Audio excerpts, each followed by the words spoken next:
Mga kabayan, nandito ako ngayon sa Cainta para sa billboard natin. Available tong incenso candle for cleansing, makikita nyo sa billboard. Sobrang legit niyan para sa mga naghahanap ng panglinis ng tahanan, pang-cleanse, incenso candle for cleansing. Ang kwentong ito ay hango sa totoong buhay. Mula ito sa isa nating kabayan na itago na lamang natin sa pangalang Titoy. Walang eksaktong taon. Probinsya ng Nueva Ecija. Titoy, may ginagawa ka ba?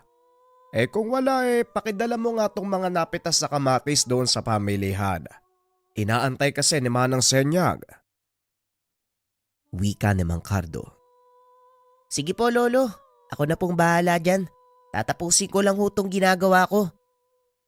O sige, kumain ka rin bago umalis ha. Naninirahan sa simpleng pamayanan itong si Titoy, kasama ang kanyang lolo Cardo.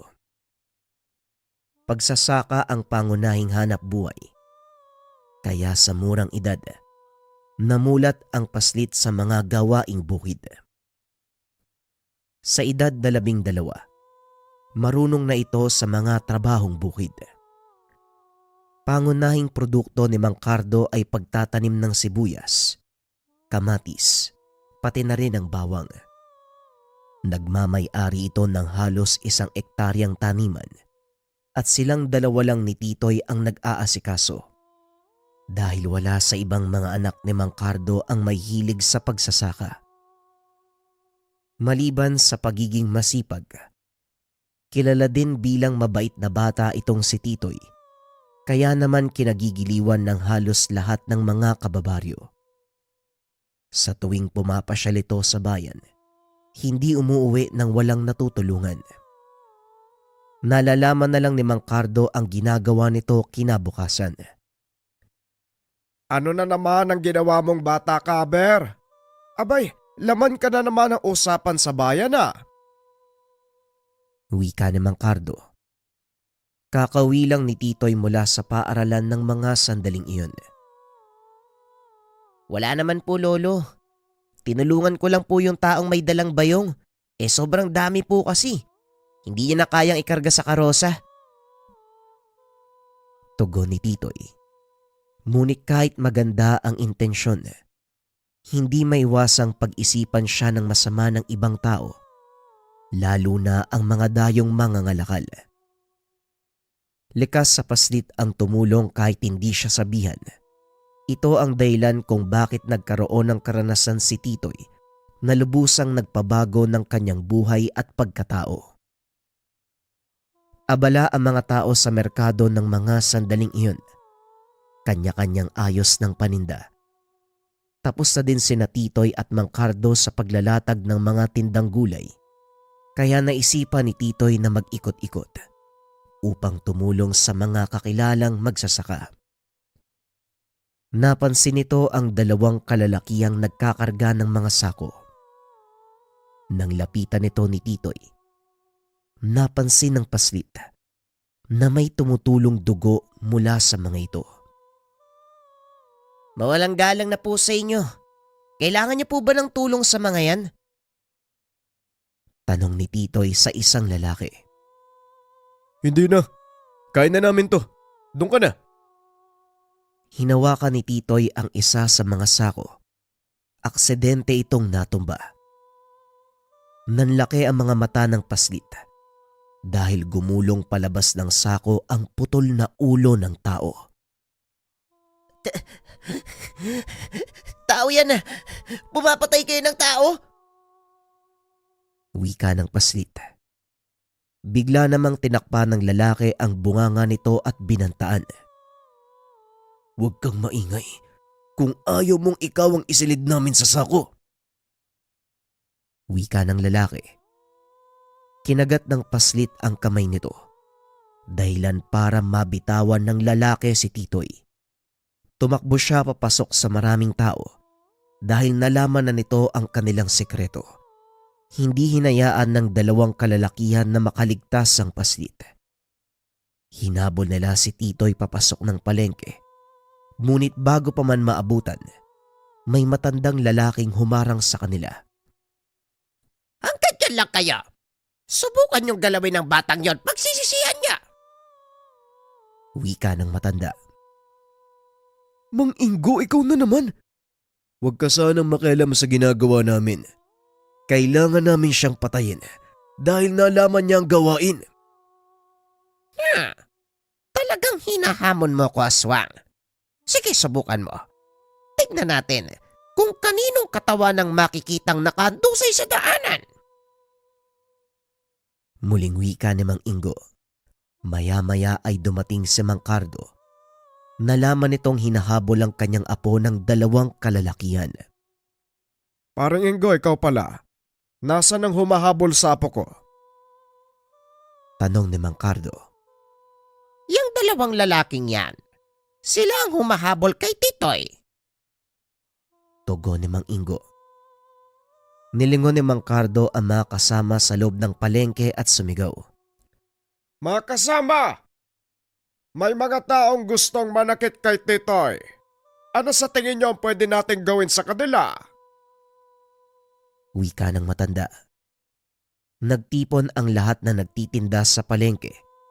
Pinalibutan ang 2 kalalakihan. Mukhang nga nagkamali kami ng binangga. Pasensya na ho kayo ha. Hindi na ho mauulit. Sige ho, alis na ho kami sa lugar na to. Tugon ng lalaki. Matapos ay kumaripas ng takbo ang mga ito. Bit-bit ang mga dalang sako. Mga walang hiyang aswang. Akala nila, basta na lang silang makakapambiktima sa bayang ito. Hindi mangyayari yon habang nabubuhay ako. Wika ni Mang Ingo. Kilalang manggagamot sa bayan, kapitan ng baryo at talagang maaasahan. Matalik itong kaibigan ni Mang Cardo, isa sa mga taong nagpalaki at nagturo kay Titoy. Mga aswang baka mo, paring Ingo. Aba, mukhang nawawala ang takot nila sa'yo ha. Nakalimutan na yata yung nangyari 5 taon na ang nakakaraan. Sa hula ko, hindi taga rito ang 2 aswang na yon. Marahil napilitan silang dumayo para maghanap ng mabibiktima. Ugali na yan ng mga aswang. Hindi sila papatay at kakain ng mga taong nakatira sa mismong baryo kung saan sila namamalagi. Yon marahil ang dahilan kung bakit hindi ka kilala ng mga yan. Pero mabuti na rin para may parating nila sa mga kasama ang nangyari dito. Isang bagay lang ang kinakatakutan ko, pare. Babalikan ng mga yon si Titoy at sigurado kong mangyayari yon. Kaya hanggat maaari, huwag mong aalisin ang pangontrang ibinigay ko sa batang iyon. Wika ni Mang Ingo. Matapos ay bumalik ito sa kanyang pwesto. Maagang naubos ang paninda nila Mang Cardo, kaya naunang umuwi ang mga ito. Ano ba ang nangyari kanina? Bakit ka pinag-initan ng 2 taong yon?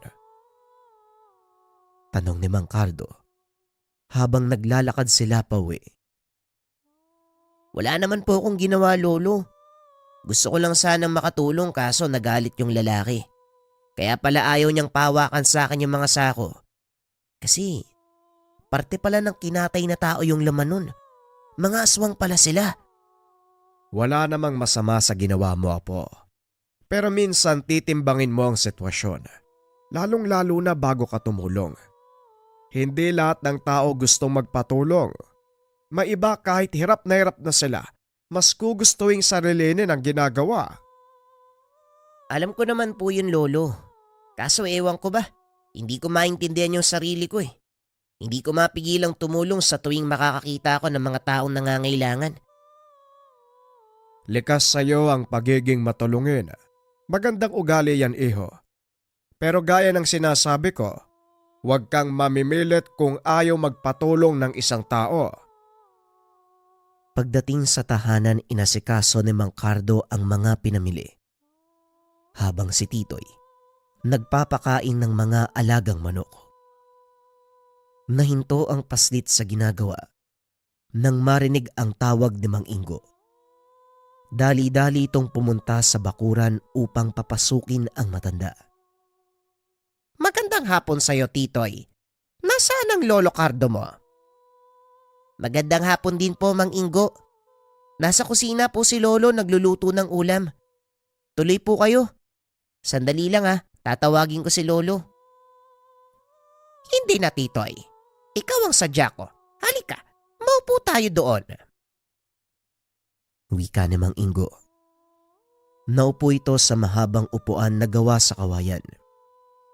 Ano po bang sadya niya sa akin? May nagawa ba akong mali? Wala naman, iho. May ilang katanungan lang ako eh. Suot mo ba yung binigay kong pangontra? Oo naman ho. Hindi ko tinatanggal yung habak de bala na binigay niyo sa akin. Magaling. Alam mo naman siguro kung ano nangyari kanina, hindi ba? Kaya ako naparito para ibigay sa iyo ang sangkap ng isang pangontra. Gusto kong ikaw mismo ang gumawa nun. Huwag kang mag-alala dahil madali lang naman hanapin ang mga sangkap. Nariyan lang sila sa paligid. Inabot nito sa paslit ang listahan. Kalakip nun, mga orasyon na iuusal matapos gawin ni Titoy ang pangontra. Kusol, meron po niyan dito sa likod ng bahay. Tangkay ng makabuhay. Marami doon, no? Bawang? Aba, tamang-tama. Kakaani lang namin kahapon eh. Kaya maraming nakaimbak pero saan kaya ako kukuha ng lana?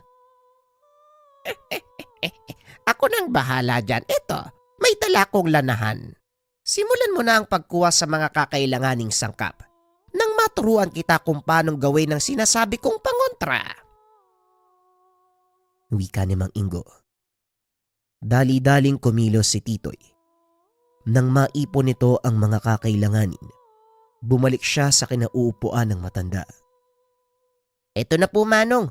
Naipon ko na po ang lahat. Magaling! Sandali at magpapaningas lang ako ng apoy para maisalang yang langis. Kailangang katamtamang init lang para kumatas ang mga sangkap. Habang nagpapaningas ako, balatan mo yung bawang, pati yung kusol. Putol-putulin mo na rin ang makabuhay. Ilagay mo sa garapong ito. Wika ni Mang Ingo. Dumungaw si Mang Cardo sa pintuan. Nakita ang dalawa na abala sa kanilang ginagawa. Alam ng matanda ang gustong gawin ni Mang Ingo. Kaya naman hinayaan niya ito. Tapos na ho. Nailagay ko na po lahat sa garapon. Ano pong susunod kong gagawin, Mang Ingo? Magaling! Sakto at mainit na din ang lana. Ako nang bahala. Ibinuhos nito ang lana sa garapong puno ng sangkap. Hinayaang lumamig matapos ay tinakpan. Binalot ito ng itim na tela. Tapos na po ba ang pangontra, Manong? Hindi pa. Nasaan ang papel na binigay ko sa'yo? Nandito ho. Ano pong gagawin ko dito? Basahin mo ng 7 ulit ang orasyon na yan. Iihip sa garapon. Tapos ibabaon natin sa loob ng 7 araw o 1 linggo. Saka palang gagana ang ginawa nating pangontra. Wika ni Mang Ingo. Para saan po ba yung pangontra na to, Manong? Para sa mga aswang. Nakaengkwentro mo sila kanina at paniguradong babalik sila, lalo pat alam mo ang sikreto. Nang matapos ang kanilang ginagawa, nakipag-usap sandali ang matanda at nagpaalam na nauuwi. Matapos ang 1 linggo, bumalik ito upang hukayin ang kanilang ibinaong lana. Gagana na po ba yung pangontra, Manong? O may kailangan pa akong gawin? Gagana na ang pangontrang yan. Kailangan na lang isalin sa maliit na botelya para madala mo ito. Kahit saan ka magpunta. Hindi natin alam ang kilos ng mga aswang, Titoy. Maaaring hindi sila kumikilos ngayon dahil naghahanap ng tamang pagkakataon. Kaya dapat handa ka anumang oras. Ano pong gagawin ko kung sakaling sumalakay sila? Dalawang bagay ang maaaring gawin ng lanang ito, Titoy. Malalaman mo kung palapit na ang aswang dahil kukulo ito. At sa oras naman na salakayin kanila, maaari mong basagin ang sisidlan at isaboy sa mga aswang ang laman. Masusunog ang kanilang balat dahil sa pinaghalong sangkap at orasyon. Tugon ni Mang Ingo. Simula ng araw na yon, hindi na nawaglit sa bulsa ng binata ang maliit na botelya ng lana. At gaya ng sinabi ng matanda, hindi nila malalaman kung kailan sasalakay ang mga aswang. Isang hapon habang pauwi ang paslit galing sa taniman, may nadaanan nitong lalaki. Nakatayo lang sa gilid ng daan habang nakatitig sa kanya.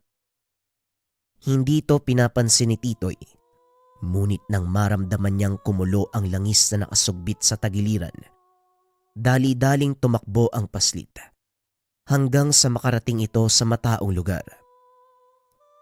Malapit na sa kabisera ng baryo ang kanilang taniman, kaya naman mabilis itong nakarating sa lugar. Nilingon ng paslit ang daan, kaso nga lang wala na doon ang lalaki. Nasaan kaya yung taong yun? Kinabahan ako dun. Makauwi na nga. Hindi nito naituloy ang sasabihin dahil bago lumakad, nabunggo siya sa katawan ng isang lalaki. Saan ka pupunta, bata? Dito lang pala kita makikita. Pinahirapan mo pa ang mga kasama ko. Wika ng lalaki. Muling naramdaman ni Titoy ang pagkulo ng lana sa kanyang tagiliran. Kaya alam nito, aswang ang kaharap ng mga sandaling iyon. Maranang dinukot ni Titoy ang botelyang nasa bulsa. Bagyang umatras. Naglakad papalapit sa kanya ang lalaki. Hindi pa man ito nakakalapit ng husto.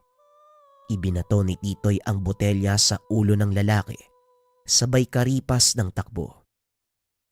Narinig nitong sumisigaw ang lalaki at nang makalayo na ng husto, nilingon niya ito. Naglulupasay sa sakit ang taong iyon na parang sinabuyan ng asido ang muka. Yan ang bagay sa inyong mga aswang. Bleh! Kinuha nito ang tirador. Nagtago sa tabi ng puno dahil alam niyang susundan siya ng lalaki para gumanti. Tumayo ito at hinanap si Titoy. Sa pamamagitan ng pang-amoy sa hangin natuntun niya ang lugar kung nasaan ang paslit. Kaso nga lang hindi niya ito mahanap. Samantala, habang nasa taas ng puno, binasa ni Titoy ng langis ang bala ng kanyang tirador. Inantay nitong makalapit ng husto ang lalaki. Doon niya ito tinira. Tinamaan sa noo ang kalaban, dahilan ng muli nitong pagkatumba. Napasigaw sa galit ang lalaki at dali-daling bumaba ng puno si Titoy. Tumakbo para tumakas. Pagdating ni Titoy sa gitna ng malawak na kapatagan, inantay nitong lumabas sa kakawyan ng kalaban. Nang makita ang figura ng aswang, paulit-ulit niya itong tinira gamit ang mga batong hinugasan ng langis. Mahusay sa paggamit ng tiradorang binata, libangan niya ang humuli ng mga ibon sa tuwing nagbabantay siya ng kanilang bagong tanim na gulay. Walang yakang bubwit ka. Bumalik ka dito. Wika ng lalaki habang sinasapo ang nasusunog na muka. Kinuha naman ni Titoy ang pagkakataon upang makalayo sa lugar. Nang magmulat ang kalaban, hindi niya na maramdaman ang presensya ng paslit. Mabilis na nakaalis si Titoy sa lugar. Pagdating nito sa tahanan, ipinaalam nito kay Mang Cardo ang nangyari. Anong sinabi mo? Ay paano ka nakatakas? Tanong ni Mang Cardo habang inuusisa ang katawan ni Titoy. Wala po kong pinsala, lolo. Hindi niya nga ako nahawakan eh. Nakaligtas po ko sa pamamagitan ng itinurong pangontra ni Mang Ingo. Ay mabuti naman kung ganon. Pero natatakot pa rin ako eh. Paano kung nasundan ka ng mga aswang? Kaya nga ho kailangan malaman ni Mang Ingo ang nangyari. Pwede po ba natin siyang puntahan, Lolo? Tugon ni Titoy. Medyo maaga pa ng mga sandaling iyon, kaya sinamahan ni Mang Cardo ang paslit. Pumunta sila sa tahanan ni Mang Ingo. Aba, mukhang ginabi kayo ng pagpunta. Anong may paglilingkod ko, paring Cardo? Mangyari kasi itong si Titoy nagkaroon ng engkwentro sa aswang. Nasabuyan niya daw ng ginawa mong pangontra ang buka eh. Ayun, nasunog. Siya nga ba? Pero alam mo bang hindi lang yan ang maaaring gawin ng ginawa mong Lana, Titoy? Halik kayo sa loob ng bahay para maipaliwanag ko ng maayos ang bisa ng pangontrang itinuro ko sa iyo. Naganda ng makakain ang matanda. Matapos ay naupo sa harapan nila Titoy. Ano pa po ba yung bisa ng Lana, Manong? Ang Lana ay lason para sa aswang. Hindi to tatalab sa unang tinamaan. Ngunit sa oras na hawakan siya ng iba pang aswang, doon iepekto ang kamandag. Hanggang sa kumalat ito sa lahat. Malamang ngayon pa lang, nagsisimula ng magkagulo ang angkan ng aswang na umatake sa iyo. Mamamatay po ba kahit yung mga bata? Hindi, Titoy. Hanggat hindi nagiging ganap na aswang ang isang tao, hindi tatalab sa kanya ang kamandag ng ginawa kong Lana. Tugon ng matanda. Biglang nabuhayan ang paslit sa mga narinig. Mabuti naman po kung ganun. Ang buong akala ko ho, makakapatay ako ng mga inosente. Hindi nagtagal ang dalawa sa tahanan ni Mang Ingo. Pag-uwi nila Mang Cardo, kinausap nito si Titoy. Titoy, makinig kang mabuti. Alam kong may kakayahan kang lumaban sa mga aswang. Pero pakiusap, huwag mong ilalagay ang sarili sa kapamakan. Hindi ko naman po gagawin yung Lolo. Ginagamit ko lang po yung Lana bilang pandepensa. Sige na ho, matutulog na po ako. May pasok pa ako bukas eh.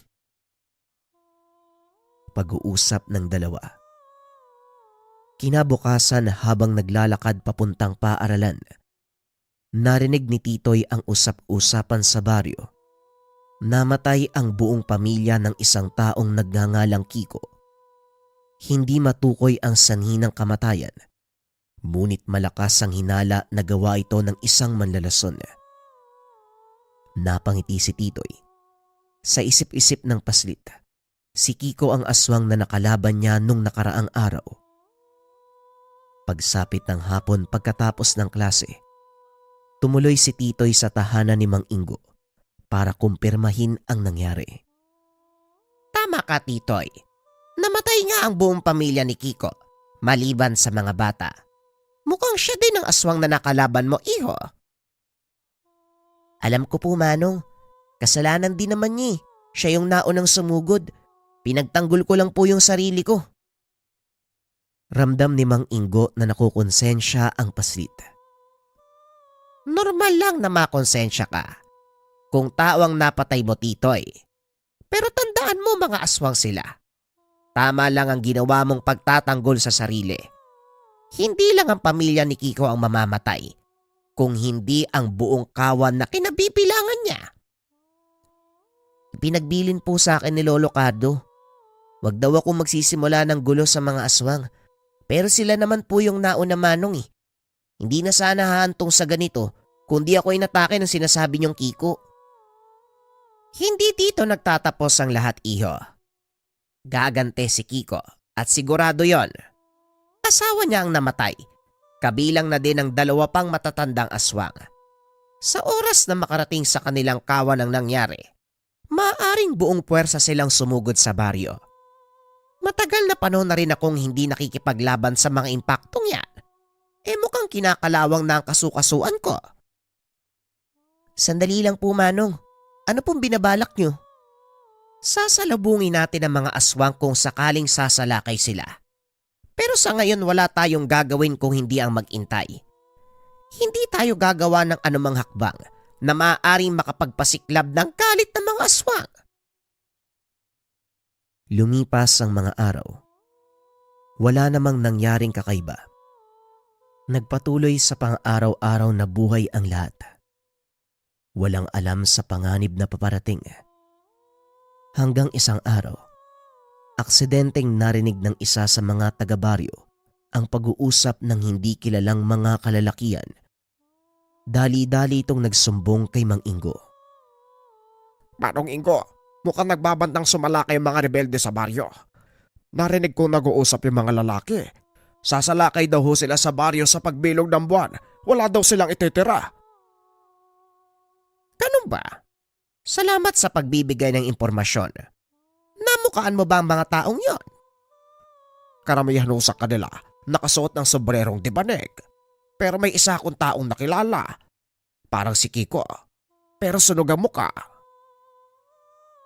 Nanlaki ang mga mata ni Mang Ingo.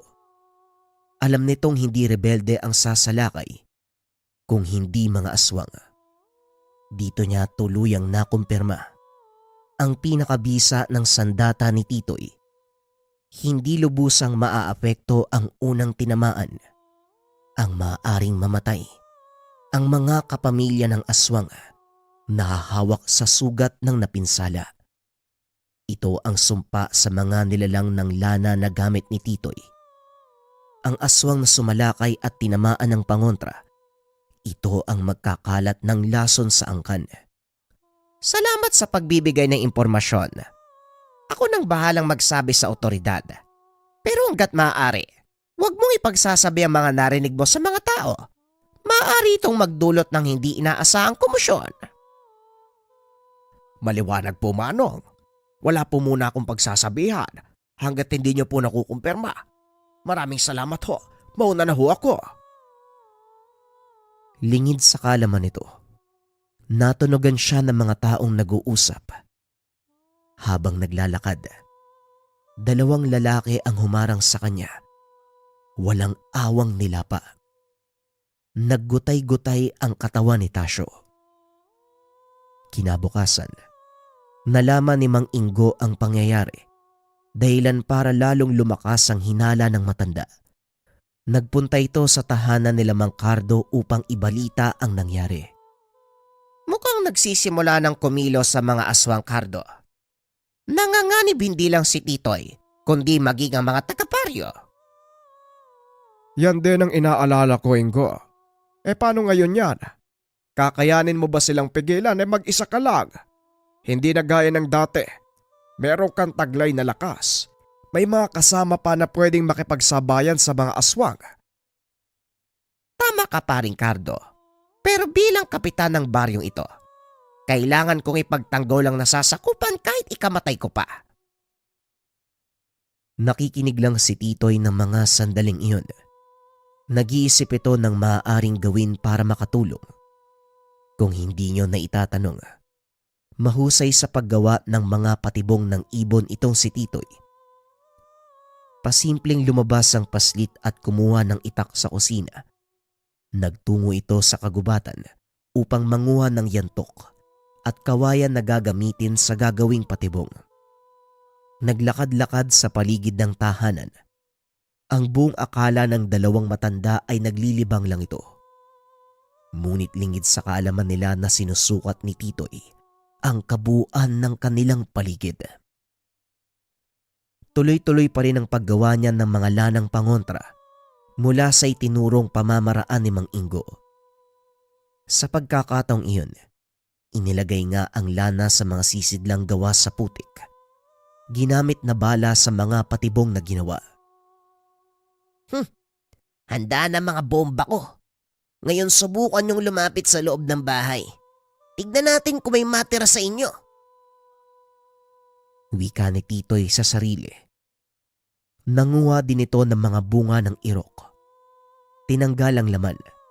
Nilagyan ng lanang pangontra. Pinapatakan niya ito ng kandila bilang pangtakip. Sa mga hindi nakakalam, ang bunga ng irok ay siyang pinagkukunan ng kaong. Kapag biniyak ito sa gitna, makakakita ka ng 3 puting bato. Kapag tinanggal, nagiiwan ng mga butas na pwedeng maging sisidlan. Nakita ni Mang Cardo ang pinagkakaabalahan ng apo, kaya nilapitan niya ito upang tanungin. Mukhang abala ka sa paggawa ng laruan ah. Hindi naman po, Lolo. Wala lang talaga akong magawa. Nagpapantok pa kasi ko eh. Eh bakit nasa labas ang sisidlan mo ng lana? Lolo, hindi ko naman yan hinihiwalay sa katawan ko eh. Gaya ng bili ni Manong Ingo. Alam kong naghahanda ka sa pagsalakay ng mga aswang. Ganon din naman ang lahat dito eh. Huwag kang mag-alala. Tiwala ako sa mga ginagawa mong patibong. Nagulat ang paslit. Nalaman ng matanda ang kanyang ginagawa. Gusto ko lang po sanang maging ligtas tayo laban sa mga aswang. Di ba ang sabi niyo nga ho, huwag ako magsisimula ng gulo laban sa kanila. Kaya mas mabuting gumawa na lang ng paraan para iwasan nila tayo. Maganda ang intensyon mo. Ngunit tandaan mo, Titoy, aswang ang makakalaban natin. At isa pa, wala tayong ideya kung kailan sila sasalakay. Malalaman natin pag malapit na sila, Lolo. Ang lana ni Mang Ingo, kayang maramdaman ang presensya ng mga aswang. Sa oras na kumulo ang mga lanang inilagay ko sa haligi ng bahay. Isa lang din ang ibig sabihin nun. Nandito na sila. Habang nagsasali ng lana sa maliit na botelya, inabot nito ang ilan kay Mang Cardo. Sinabing wag iwawaglit sa katawan. Hindi lubos maisip ng matanda. Sa murang edad, napakalaking responsibilidad ang nakaatang sa balikat ng apo. Bukod pa dito, ang panganib na kakaharapin ng paslit sa oras na dumating ang mga aswang. Lumipas ang gabing iyon ng matiwasay.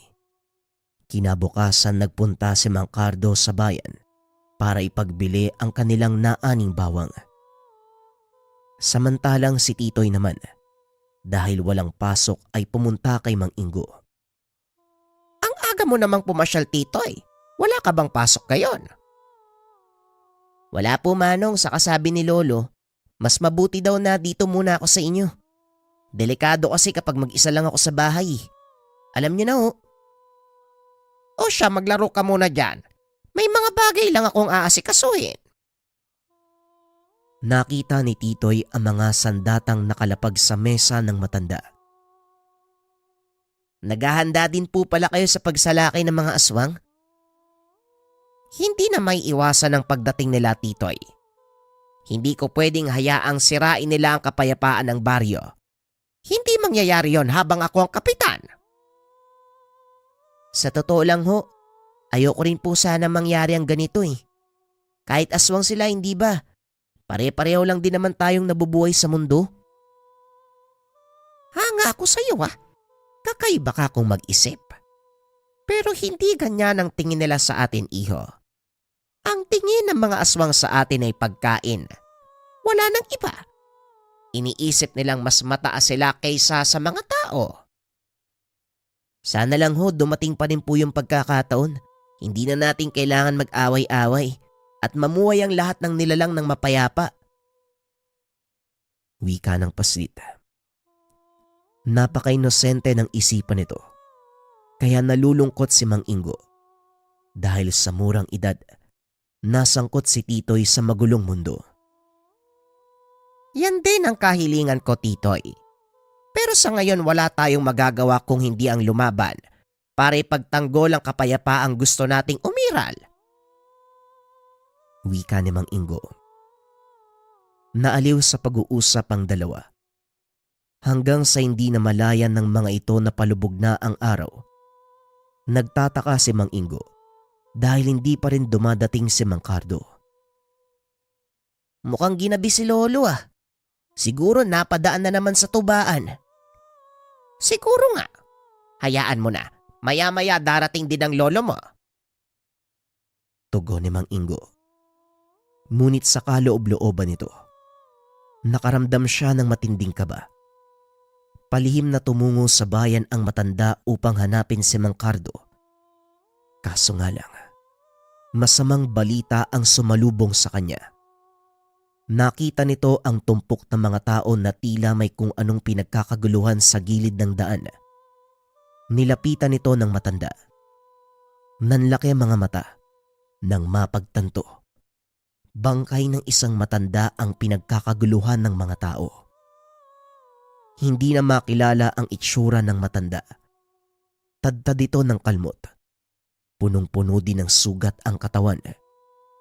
Lalong gumuho ang mundo ni Mang Ingo nang makilala ang suot na damit ng biktima.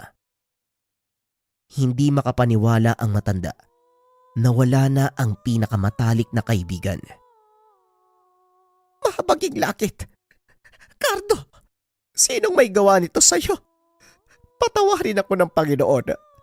Pero hindi ako titigil hanggat hindi niya pinagbabayaran ang ginawa sa'yo. Dali-dali itong bumalik sa tahanan upang kausapin si Titoy. Ngunit nawala ang lakas ng loob nito. Nang makitang naglalaro ang paslit, walang kamalay-malay sa mga nangyayari. Titoy, halika dito, iho. May mahalaga akong sasabihin sa'yo. Ipangako mo sa akin, ha? Magiging matatag ka. Napansin ni Titoy ang lungkot sa mukha nito. Bakit po, Manong? Ano pong nangyari? Alam kong magiging mahirap to para sa'yo. Pero ito talaga ang kalakaran ng buhay. Maging matibay ka. Tanggapin ang katotohanan. Nainis si Titoy. Hindi nito maintindihan ang gustong iparating ni Mang Ingo. Ano po ba yan, Manong? Hindi ko po kayo maintindihan. Nasaan si Lolo? Bakit hindi niyo po siya kasama? Yun nga ang gusto kong sabihin sa'yo. Hindi ko kasama ang Lolo Cardo mo dahil wala na siya. Pasensya na, Titoy. Hindi ko naabot ang buhay ang lolo mo. Nakita ko lang na nakahandusay na sa tabi ng daan. Hindi makapagsalita si Titoy. Pakiramdam ng bata ay nahulog sa kanya ang buong kalangitan. Patuloy na umuulit sa kanyang tenga ang mga sinabi ni Mang Ingo. Naupo na lang ito sa lupa. Hindi na malaya na tumutulo na ang luha. Hinayaan na lang ni Mang Ingo na umiyak ang paslit hanggang sa mahimasmasan. Sabihin niyo ho sa akin, sinong pumatay kay Lolo Cardo? Patay sa mga markang nakita ko at sa mga sugat na natamo ng lolo mo. Aswang ang may kagagawan. Pinatay ng mga aswang ang lolo mo. Nakita mo na, Titoy, ito ang sinasabi ko sa iyo. Kailanman, hindi pwedeng magsama sa iisang mundo ang mga aswang at tao. Humanda sila sa akin. Sisiguraduhin kong mauubos ang kanilang angkan.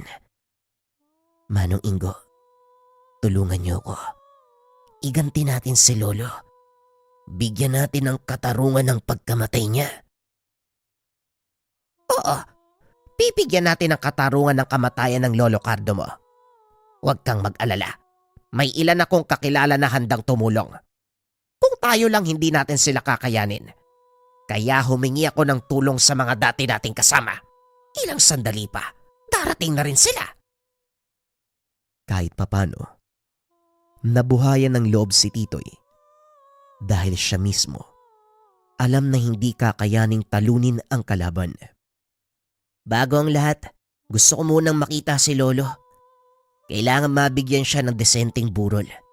Pagkatapos ng libing, doon tayo sasalakay. Sang-ayon ako.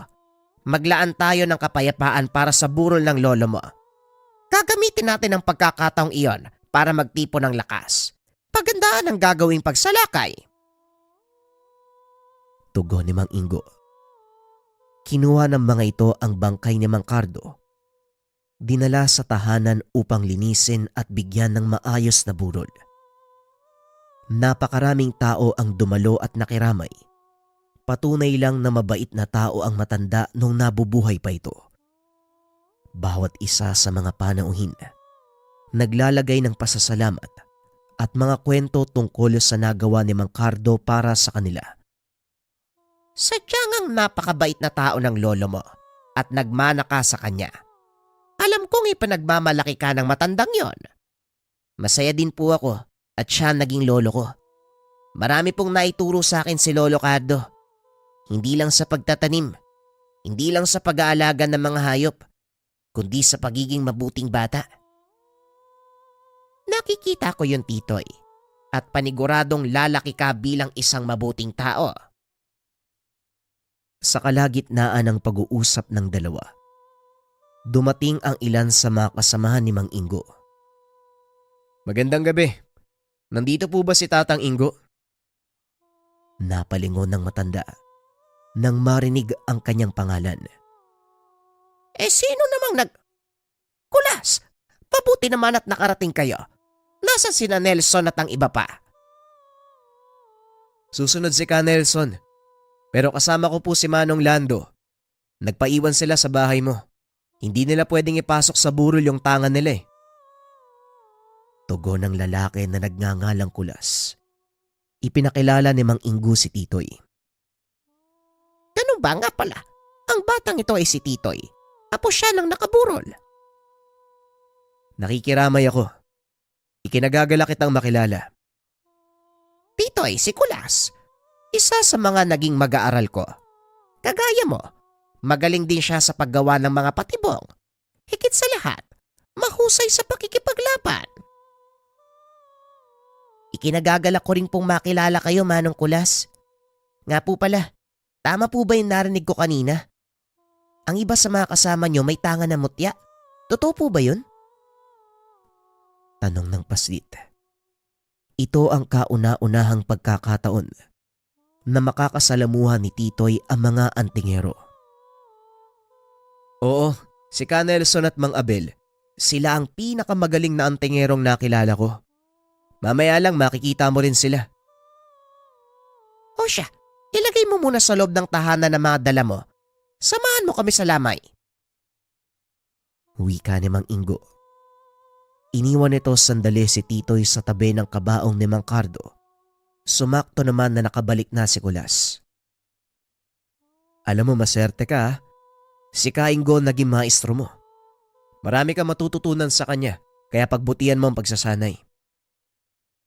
Alam ko po, marami nga po siyang naituro sa akin eh. Gaya na lang ng paggawa ng lanang to. Tugon ni Titoy. Sabay pakita ng botelyang nakasuot sa kanyang leeg. Yan ang pinakamahusay na panlaban sa aswang ni Ka Ingo. Siya mismo ang gumawa niyan eh. Alam mo ba, malaki ang naitulong ng lanang yan sa mga misyon namin noon. Talaga po, paano? Bukod sa taglay na proteksyon, may kakayahan ng lana na tunawin ang laman ng isang aswang. Lalo na kung magagawa mo itong painom sa kanya. Malakas na laso ng taglay ng lana. Kakalat yan sa kanilang lahat. Kahit isang aswang lang ang masugatan mo gamit ang patalim na nailubog sa lana, siguradong uubusin sila nito sa oras na mahawakan nila ang aswang na naapektuhan. Alam ko pong tungkol sa lason. At sa palagay ko, ito nga ang pinagbulan ng lahat ng gulo eh. Pinaliwanag ni Titoy ang nangyari. Nagulat si Kulas dahil nagawang makaligtas ng paslit mula sa kamay ng isang malakas na aswang. Si Kiko. Sa pagkakaalam ko, isa siyang malakas na aswang eh. Pinuno ng malaking kawan sa lugar na ito. Mukhang malaking natutulog na buhaya ang ginising mo, bata. Maya-maya ay bumalik si Mang Ingo. Napansin itong nagtatawanan sina Kulas at Titoy. Hindi makapaniwala ang matanda dahil kahit kakakilala pa lang ng dalawa, nagawa na ni Titoy na makasundo si Kulas. Ibang klase talaga ang karisma ng batang yan, Kulas. Kahit sino nagiging kaibigan niya. Konting kwentuhan, konting tawanan. Ayun, magugulat ka na lang. Konektado na ang mga buhay niya. Magaan kasama yung batang yan eh. Mararamdaman mo talaga ang kabutiang loob sa kanya, Manong. Kaya ingatan mo siya dahil nararamdaman kong may malaki siyang papel na gagampanan pagdating ng araw. Yan din ang iniisip ko, Kulas. Huwag kang mag-alala. Ako nang bahala sa kanya. Pag-uusap ng dalawa. Kinabukasan dumating ang iba pang kasama ni Mang Ingo. Kahit bawal ang pumasok sa burol, pinilit ng mga itong makapunta upang makiramay. Nasorpresa si Titoy sa mga narinig. Pasensya na kung natagalan kami, Kainggo ah. May mga kailangan pang daanan bago pumunta dito. Teka, nasan yung apo ni Mang Cardo? Wika ng isa sa mga lalaki na ang pangalan ay Nelson. Sandali lang at tatawagin ko. Naroon sa mga alaga nilang manok. Kahit sa pagluluksa, hindi pa rin pinapabayaan ng bata ang alagang hayop ng kanyang lolo Cardo. Patuloy pa rin ang buhay para sa kanya. Nilapitan nito si Titoy upang tawagin. Sumunod naman ang paslit. Magandang umaga po. Salamat po sa pagdalaw. Upo po muna kayo. Maghahanda lang ako ng kape. Hindi na kailangan, busog pa kami. Ikaw ang sadya namin dito. Alam mo ba, malaki ang naitulong sa akin ng lolo Cardo mo. Noong mga panahon na nagsasanay pa lang ako kay Kainggo. Nga pala ako si Nelson. Kilala niyo po si Lolo? Hindi lang kilala. Nakatira ako sa bahay na ito noon. Sanggol ka pa lang kaya hindi mo maaalala. Ilang taon na ang nakakaraan. Malaki na ang pinagbago ng lugar na ito. Hindi nga ako makapaniwala. Hindi ko na maabutang buhay si Mang Cardo. Totoo ang sinabi ni Ka Nelson. Itinuri niyang magulang si Cardo. Alam mo ba na ang silid na tinutulugan mo ngayon? Ang dating kwarto ng damuhong yan. Tama si Kainggo. Sayang hindi kita naabutang lumaki, no? Pero ngayon may pagkakataon na. Ito, tanggapin mo. Gamitin sa kabutihan para sa kapakanan ng nakararami. Nanlaki ang mga mata ni Titoy. Isang magarang itak ang ibinigay ni Ka Nelson sa kanya. Itak? Para saan naman po to? Sa ngayon hindi mo pa mauunawaan. Pero pagdating ng panahon, malalaman mo kung para saan. Kaya ingatan mo. Matapos iabot ang itak, inilapat nito ang kanang kamay sa bumbunan ng bata. Nag-usal na mga dasal. Pasensya ka na, Kainggo, kung hindi ako makakasama sa labang to. Mangyari kasi, may mga mahalagang bagay akong kailangang gawin. Alam mo naman kung anong gawain ko, hindi ba? Nauunawaan ko, Ka Nelson. At siguradong maiintindihan din ni Cardo ang pasya mo. Humayo ka. Naway magtagumpay ang iyong ipaglalaban. Talagang pinangatawanan ni Ka Nelson ang pagiging rebelde. Pero huwag kang mag-alala. Hindi lang siya may regalo sa iyo, Titoy. Eto, isuot mo ang mutya ng saging. Naway pagkalooban ka ng lakas na magabay niyang tikbalang. At hingi din ako ng paumanhin kung hindi ako makakasama sa labang ito. Kainggo, ikaw na magpaliwanag. Mauna na ako. Si Lando, isa ding manggagamot kagaya ko. Kinakailangan niyang bumalik sa sariling baryo. Dahil sa oras na malaman na mga kalaban na wala siya roon, magkakaroon ng malaking kaguluhan. Grabe, ang angas na mga kasama mo, Manong. Nagulat siya. Lumuhod sa harapan niya ang isang lalaki. Wala akong maiaalay sa'yo, pasensya na ha. Kundi ang tulong ko sa pakikipaglaban. Hindi ko din kilala ang lolo Cardo mo pero batay sa dami ng taong nandito ngayon, napagtanto ko isa siyang mabuting tao. Karapat dapat na pag-alayan ng buhay. Abel, sapat na ang pagpunta mo dito. Maraming salamat. Matapos ang ilang araw, inilibing si Mang Cardo. Nabalot ng kalungkutan ang paligid. Panandaliang nagkaroon ng katahimikan. Pagkatapos ng libing, plinano nila ang pagsalakay sa mga aswang. Ang kailangan nating gawin sa ngayon ay siguraduhin ang kaligtasan ni Titoy. Siya ang habol ni Kiko at siguradong hindi titigil ang aswang na yon hanggat hindi siya nakakaganti. Tayong dalawa lang ang makikipaglaban. Kung isang kawan ang kakalabanin natin, paniguradong wala tayong panama. Wika ni Abel. Nagulat ang mga ito nang magsalita si Titoy.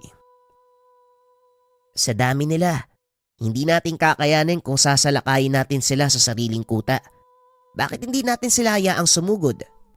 Magandang ideya, pero paano natin gagawin yon? Ako ang hinahanap nila, di ba? Simple lang ang solusyon. Magpapakita ako sa kanila, magsisilbing pain, upang madala sila dito sa bakuran namin. Delikado ang iniisip mo, Titoy. Hindi ako papayag. Ito na lang po yung paraan eh. Wala tayong pag-asang manalo kung dadalhin natin sa kanila ang laban. Hindi ba ikaw ang nagturo sa akin ng larong dama? Kailangan mong pakainin ng kalaban para manalo. At yun ang gagawin natin. Napailing si Abel sa kakaibang katangian ni Titoy.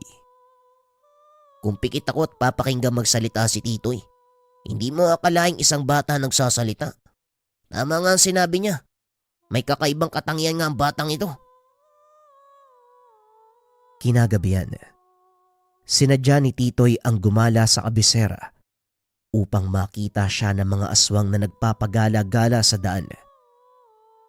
Hindi nga nagkamali ng hinala si Titoy dahil siya lang ang inaabangan ng mga kalaban na lumabas.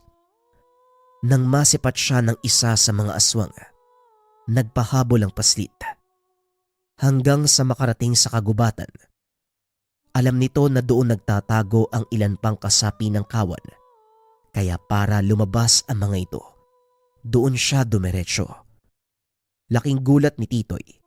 Mas marami pa ang kalaban kaysa sa inaasahan. Dali-daling tumakbo ang paslit. Maging siya ay nagulat sa taglay na bilis.